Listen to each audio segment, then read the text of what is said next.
guys, welcome back to another video. So as you guys can tell from the title, we are going to be doing a January reading wrap up. Now, I'm kind of sad, but kind of not really. Like, it's really not that deep, but we have 2 days left till January, which means that I can definitely fill in another book or throw in another book. I'm sorry. However, I just know that I will not have enough time tomorrow or Friday to really read and sit down and focus on a book to throw this in there. So we're just going to take these last 2 days to just kind of like rest, so that way we don't get into a book slump, because that's the last thing that we want after being in like a 7-month book slump. Is we don't want another one. We just want to enjoy. I'm just trying to scrunch out these little wavy curls or whatever the hell I got. We just want to enjoy reading as much as we can. So starting with our current reads for like the last 3 days, like I've been throwing books back like it's alcohol, just chugging them bitches back. Okay, the first book we're gonna talk about is this book right here. When I tell you, I have never, okay, that's a lie, maybe once, maybe another one, but damn, was this book so freaking good. This book was so good. So we have Graves by Caitlin Taylor, and our main characters are Dominic, Xaden, and Blake. Okay, this is a MFM romance. This is a stalker romance. This is just dark. There's a lot going on in this fucking book, but it was so good, so freaking good. Okay, like, there are certain dark romances that just kind of like give me the ick. And then there's just some dark romance that I'm just like, yeah, I love it. Which is funny because there's some dark romance that may have certain things that this has, but they just, I guess the way that they're written is what gives me the ick, not necessarily what is happening. If that makes sense. Maybe not, but this book was like finger licking good.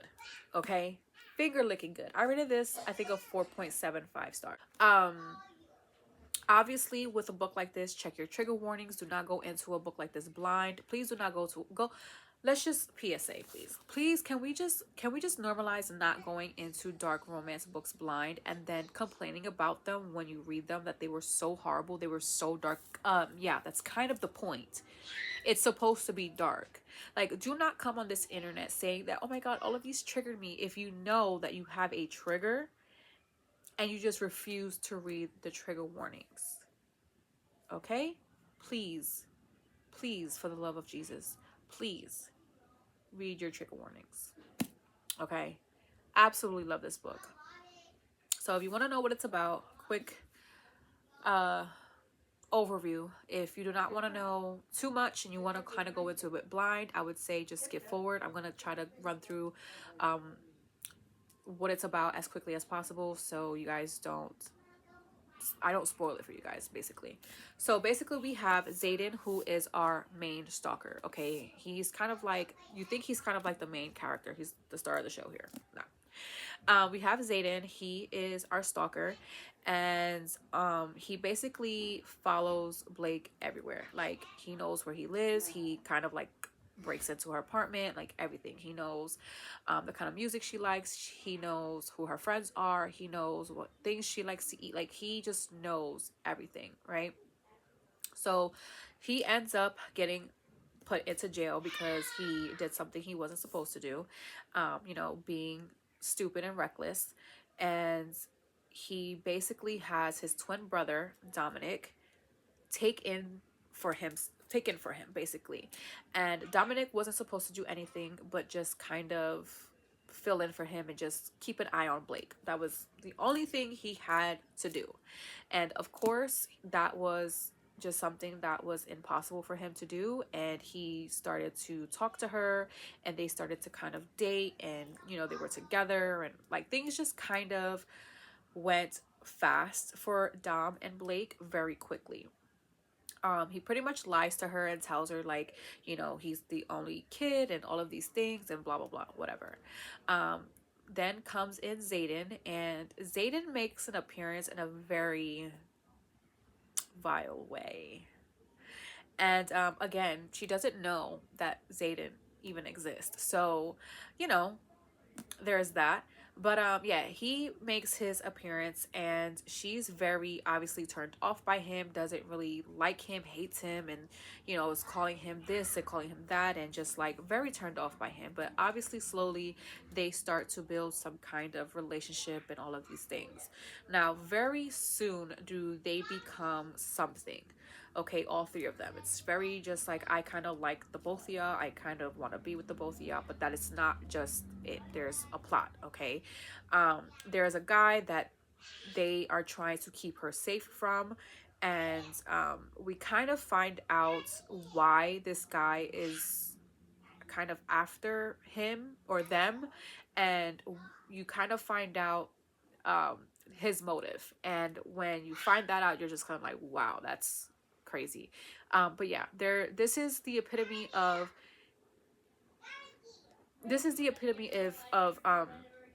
you touch her, you die.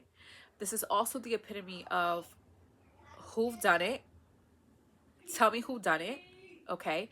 When I tell you that they love her down, they will protect this woman down. Like, they are the definition of, I will go to the lengths of the earth to protect you, and I will kill anybody I have to make sure that nothing happens to you. And if something happens to you, I'm going to myself as well, because this world just doesn't exist unless you are in it. This is that.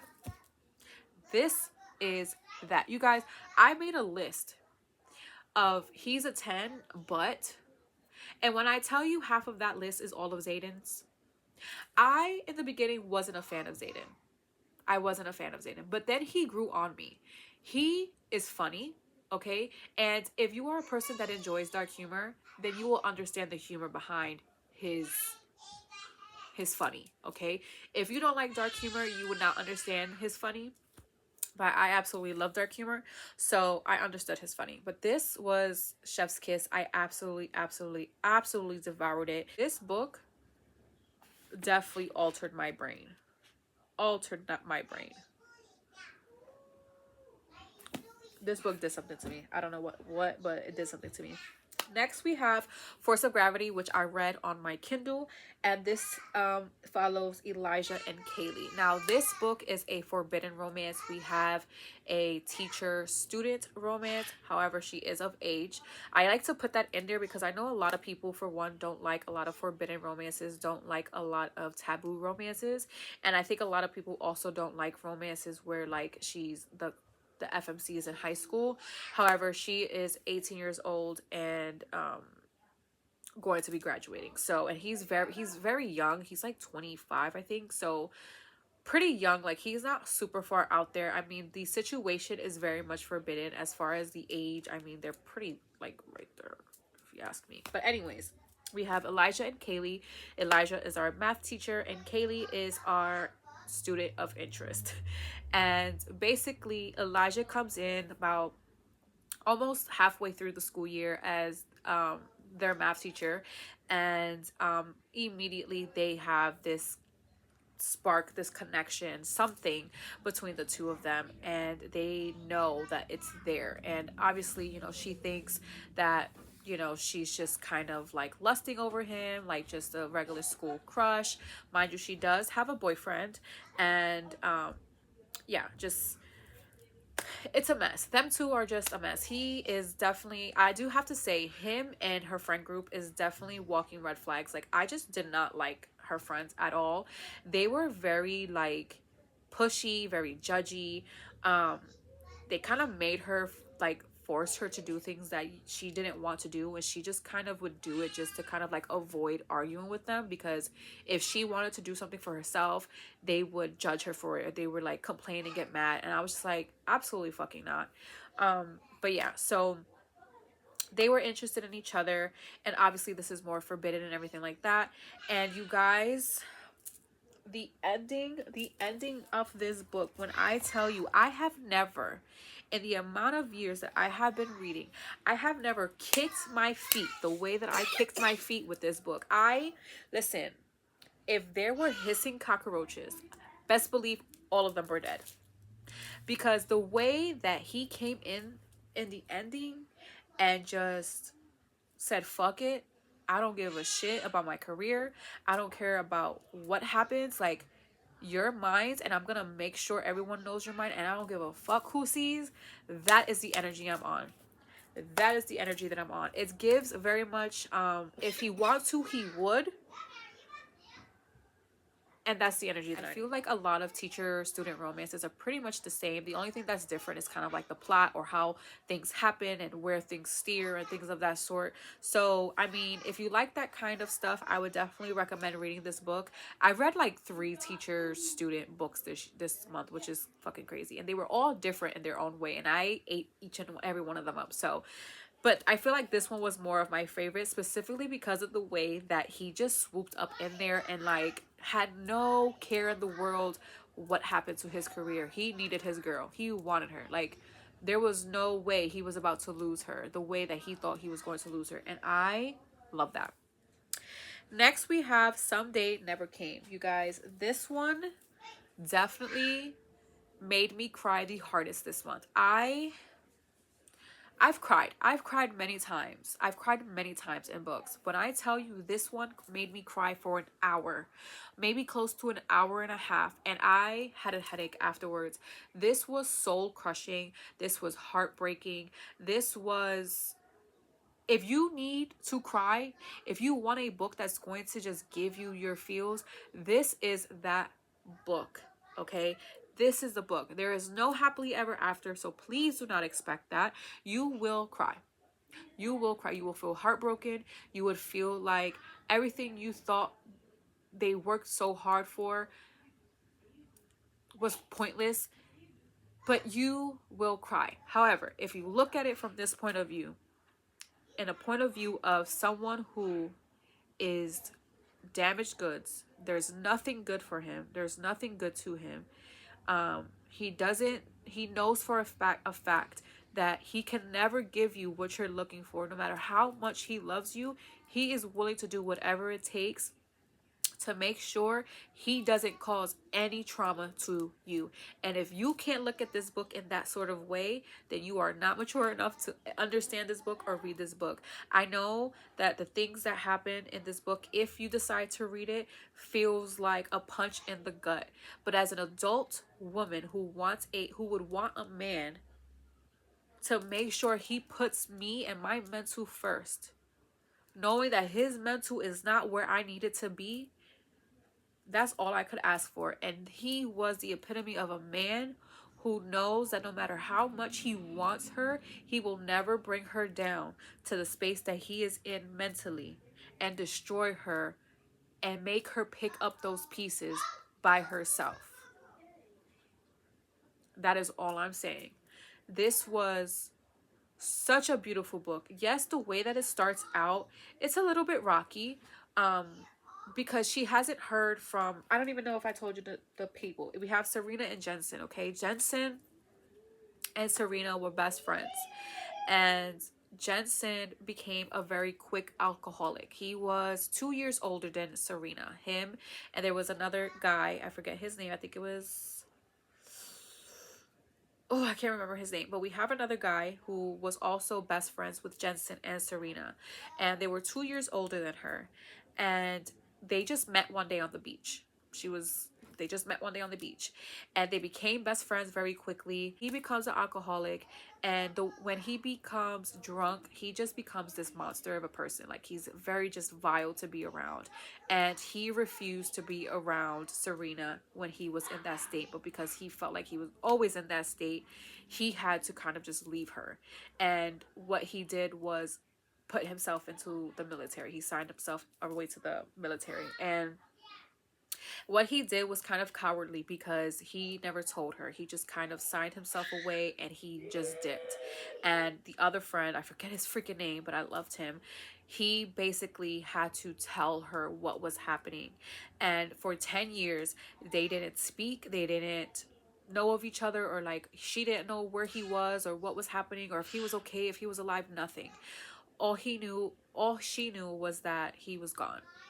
And the other friend definitely kept tabs in on her to make sure like she was okay and like check in on her and things like that, but like she really never heard from Jensen, until one day he kind of reaches out, and she's very upset and just kind of pissed off that he kind of left the way that he did. And she ends up going down there to see what happened, like get some clarity. Like, of course she's upset, but she wanted clarity, and just so much happens in all of that. We have someone who is trying to recover from being an alcoholic. He's 6 months sober. We have someone who has PTSD, and it's just a lot. It was just so much on one character, and you felt every single ounce of that in him, and you felt for the both. This book, like I said, was very, very sad. It was very emotional. It made me cry and sob so bad. Next, after that, or before that, I read Beauty Beneath the Sorrow, and this one I rated a 3 stars. This one was kind of hard to say it was like taboo or forbidden, because she's more of an adult. I believe she's like 24, and we have an older man. I think he's like in the 40s, and both work for the airlines. He is a pilot, and she is a, what do you call that? Like the people that walk down the aisles. I can't remember what they're called. But anyway, so he happens to be her dad's best friend, but her and her dad never had a really good relationship. He kind of like left her to go again be in the army or something like that, and he kind of thought that she would be better off with just her mom and like not be in the picture, because he didn't think he was good enough for her and to be in her life. So she never really had a relationship with her father, and now as a 24-year-old adult, she's trying to gain that relationship with him. So she doesn't, so it's really kind of like a thin ice between like forbidden but not, because like I said, she is an adult. She's not like 18 years old or like a kid. She's has her own place, she's responsible, she has a job, like she could date whoever the hell she wants. I think just the minor fact that like it happens to be her dad's best friend is probably like the only thing that's kind of like but yeah, I mean, the relationship is very just kind of like, it is what it is. It was cute. It was definitely a cute story. I definitely enjoyed it. I don't think it was anything that was mind-blowing or like, oh my god.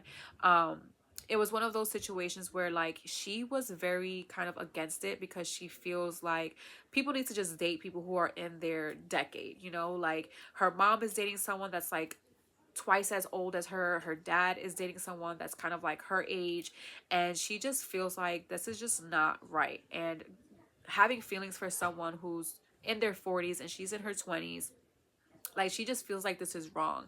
But then again, it's like you can't really fight what you're feeling. And I think the other thing is that she felt was wrong was that this happens to be her dad's best friend, and like that just kind of felt wrong. But of course the chemistry is there, the feelings are there, the attraction is there, everything is there. I mean, they're practically together. They're just not trying, she just doesn't want to put a stamp on it. They sleep with each other, and the reason why she feels like they're doing what they're doing is because they are tasked for some kind of like charity case, and they were partnered with each other.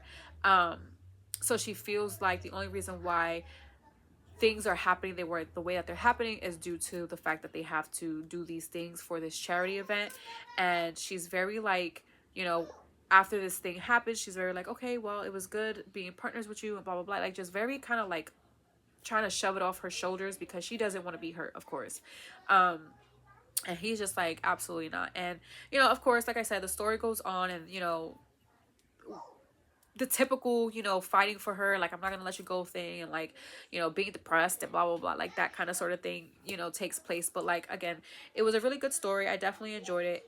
I flew by it pretty quickly, but it's nothing that was life-changing at all. I feel like I've read better stories like this. And like I said, I think I rated it a 3 stars. Next, we have Sold to My Ex, and this is by Casey Crown. And in this one, we have Ali and Patrick. This one is also, I think, X's dad. So yeah, so we have Ali, who I forget what she does for work, but the title doesn't make it sound great, but she is basically doing something for charity. And um you basically go on a date for anybody who wins the highest bid. And so Patrick basically bids like $25,000 for her, and he wins a date with her basically. And they fly like in a helicopter and all of these things, and he takes her back to his place. And you know things just kind of go crazy from there. Again, one of those stories where it was quick. It was a quick read. It wasn't like super like blowing or mind changing. It didn't blow my socks off. It was just one of those where I'm just like, okay, like I've read better. But definitely fun to read nonetheless. Next, we have Bring Me Back. And now this one was by Michaelia Smeltzer, and I rated this a 4 stars. I don't remember the names of the characters in this book, but this was another sad read. So when you read the blurb for this book, there is like basically no blurb. You're kind of going into this book blind, and that was something that I was kind of like about, because I'm like, I like to know what I'm kind of getting myself into. So going into this book, I was just like, okay, like, we kind of start off with the couple already together. They're about to get married, and you're kind of wondering, okay, like, are we going to go through their life together, through their marriage? They're trying to work on having a baby. Like, are we gonna see that? And then it takes a loop. Like we're thrown for a curveball. Okay, something I didn't even see coming until it happens, and I was just like, oh, okay. So check your trigger warnings when you're reading this book, because there is a lot of talk about death and grief and healing and things of that sort. This was a beautiful book. This was a beautiful, beautiful piece.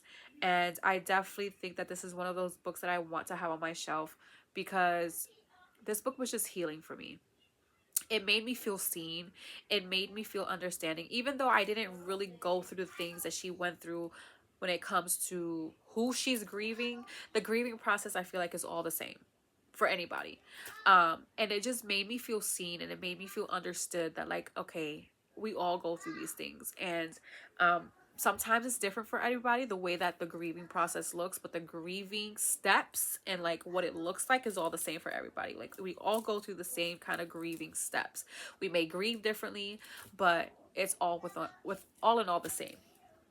This was a beautiful book. The next one was also by her, and this was Say When. And this is another teacher or professor student kind of story. We have Hayden and we have Emmy, I believe is her name.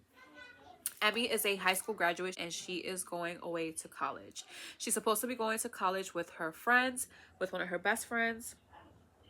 And she's taking this experience and this time away to college to kind of like come out of her shell.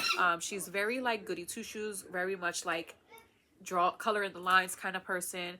She doesn't like to not follow the rules kind of going to like this bar, and she's kind of like trying to just step out of her comfort zone, do something by herself, do something that she would never do, see if she finds somebody, to do whatever. So she's at this bar, and this creepy guy comes up to her, and she could clearly see like he's just weird. He's married, but he's trying to pick up women. Patrick, and he comes in. Is that his name? No, Hayden. Sorry, Hayden. We have Hayden, and he comes in, and he's kind of like saving the day. He's the Superman. He's coming to save the day, and basically is like, this is my girlfriend. Like, how can we help you? Blah blah blah. And so he kind of takes her to his table so that they can eat, and they're just kind of having like a casual conversation. Like, but she's eyeing him and seeing like he's attractive and everything like that. Doesn't know who he is, obviously, from a can of paint. Doesn't know his age, anything like that. Just a typical stranger. Then after everything happens, she ends up going home. They go their separate ways. And then I think it's like a day or two go by, and she's leaving her apartment building, and they're leaving the apartment building at the same time, or their apartment homes at the same time. And when they realize it's each other, it's like, oh, okay, so like you're my neighbor. Like, it's meant to be, because before they leave, I think one of them asks the other person, like, when can we see each other? Like, do you think we'll ever see each other? And the other person says, well, if it's meant to be, we will cross paths again, kind of thing. So it's just kind of like one of those, okay, well, like, it's meant to be, obviously, right? So they hang out, they're doing their thing. They're becoming friends and just getting to know each other. There's a few kind of makeouts here and there, and, whatever. And she ends up going to class once class starts, and she realizes he is her professor, and vice versa. And things just kind of transpire from there. You know, he's upset because he feels like she knew about it and was using him, or whatever the case may be. And, you know, like, they're trying to stay away from each other, but obviously they cannot. There's just too much chemistry and so much angst between the two. And as you can tell from any other student teacher type of story, the obvious, you know, we can't do this, but like, I don't want to not do this. Like, I really like you and I have these feelings for you and I feel like I'm always thinking about you, but this is wrong, and that kind of push and pull type of thing. And that's basically that. I mean, you know, we just have I don't even know how old she is. She's like 19 or something like that. We have a typical college student just infatuated with her professor, and that's just that. Then we have Sweet Christmas and Sweet Dandelion. Sweet Christmas was the novella for Sweet Dandelion, and we have Dandelion and Lachlan for the both of them. So Sweet Christmas was just like, I feel like it was just like a novella of a scene within Sweet Dandelion of them celebrating, like, I think their first Christmas together or something like that. But it's told through Lachlan's point of view. So that's pretty much it. So it's not really anything mind-blowing or anything like that. I rated it a 3 stars. So that's pretty much what that book entails. So nothing really crazy happens in there. We have Sweet Dandelion. Like I said, is the first book to the Sweet Christmas. Sweet Christmas is just novella. We have Sweet Dandelion, which is, like I said, Dandelion and Lachlan. Jesus. And this is another one of those forbidden romances. We have Dandelion, who is 18 years old, and we have Lachlan, I believe he's like in his 20s or might be in his 30s. I'm not really quite sure. I don't remember. But we have Dandelion, who basically transfers school from where she was living prior due to a school shooting that happened, and she moves in with her brother because her mom passes away due to the school shooting, trying to like protect her and things of that sort. Dandelion also was kind of a victim due to the fact that she was hit by one of these bullets, just didn't obviously pass away, but she was a victim to this school shooting. She ends up doing like 8 months or something like that with rehab and everything, and she ends up moving with her brother to where he is located, or where he's residing in. And she ends up going to the school. They're giving her schedule and everything like that, and one of her rules is that she has to see a school counselor once a day, every day until school finishes. So she ends up going and she meets Lachlan, or Mr. Taylor, and immediately, obviously, you know, there's sparks already, and she's immediately attracted to him, and, you know, there's feelings spiraling up in there. And of course, you know, things are heating up and everything like that. And again, one of those where it's kind of like you kind of already know where it's gonna go. You know, we can't do this is not something we should do, anything like that. I absolutely enjoy this book. I love this kind of situation. I don't know why. I really don't know why. I couldn't tell you. Okay. But it was spicy. It was very forbidden, of course. It was very just like, you know, angsty, like you want to know what's gonna happen. A lot of things do happen towards like the middle end, and you're kind of like, you kind of feel bad for her, and you're just kind of like angry at him, and you're just like, what the hell, you know, you had to, why did you do all that? Like, why do all of this to help her, and then you just kind of like ditch her, you know. I don't want to say too much without spoiling it, but yeah, it becomes very, very just heartbreaking.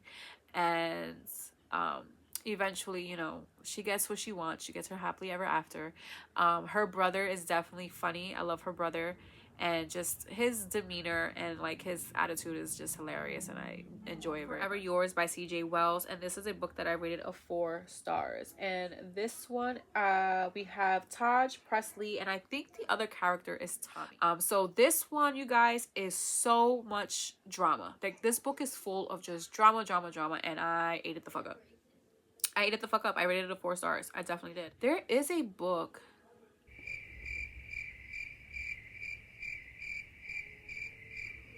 Okay. I was gonna say, I know there's a book that I rated a 4 stars, but it was Someday Never Came. I think I told you I rated that a 5 stars. Anyways, my ADHD just kicked the hell in really quick. I don't know what happened, but I saw something and I was just like, wait, did I? Okay. Anyway, so yeah, so we have three characters. Okay, we have two main characters, but one of them is very important to the story. So yeah, so we have Taj, we have Presley, and we have, I believe his name is Tommy. Tommy is one of, I think, Taj's friends, or I think they're like just both on the same team, like football team or something like that. And I believe Tommy kind of has a crush on Presley, but Presley is in love with Taj. So they grew up as best friends, and a lot of things kind of happen that ends up her and Tommy together. And I can't say too much without basically giving the story up, I feel like. Just know that it's one of those where she's put in a situation full of jealousy and she's basically trying to get revenge back to like feel good, but that basically kicks her in the ass.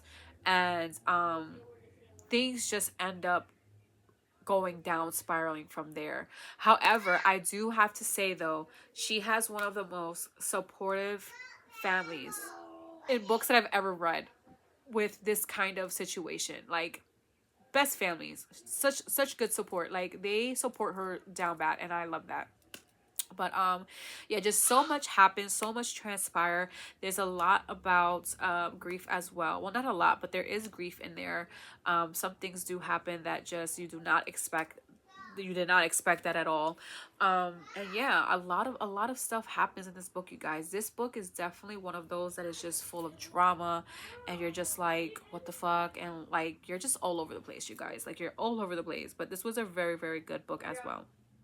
Next, I read The Widow's Husband, A Secret Lie, which I did have the physical copy for this one as well.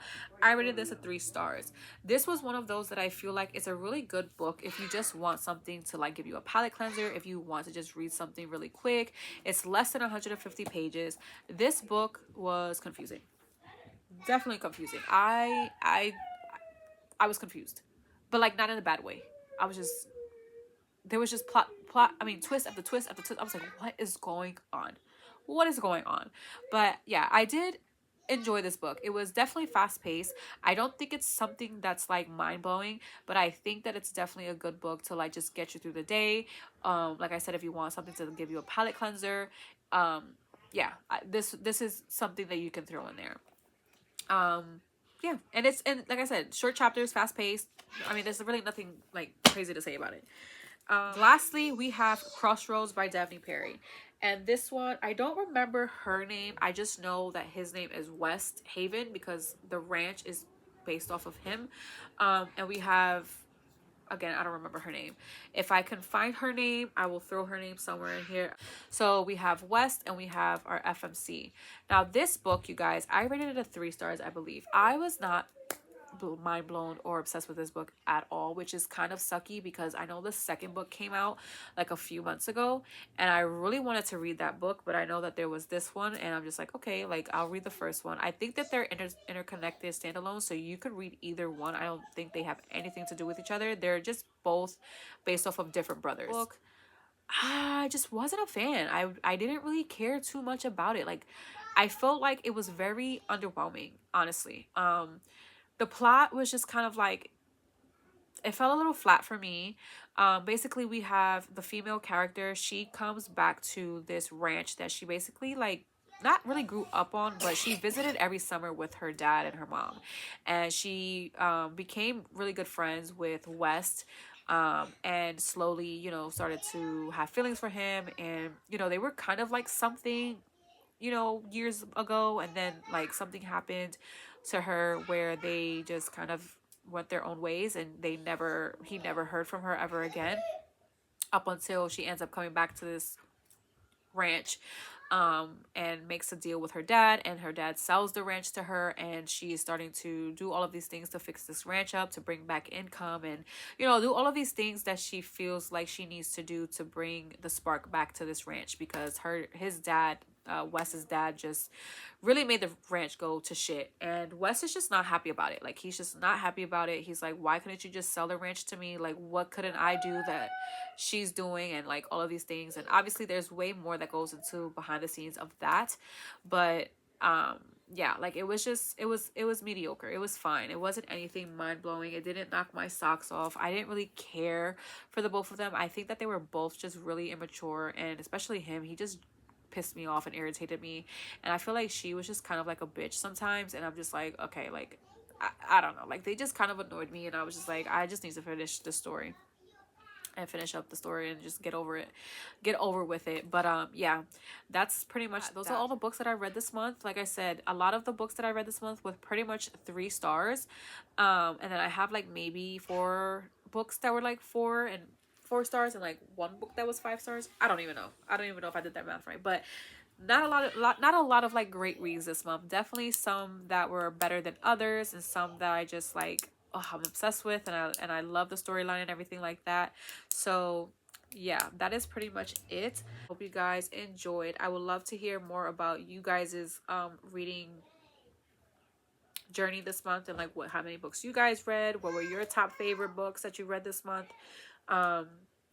and what you're looking forward to reading next month. Let me know what your TBR or hopefuls are for next month. But until then, I will catch you guys later, and I will talk to you guys in another video. And yeah, bye you guys.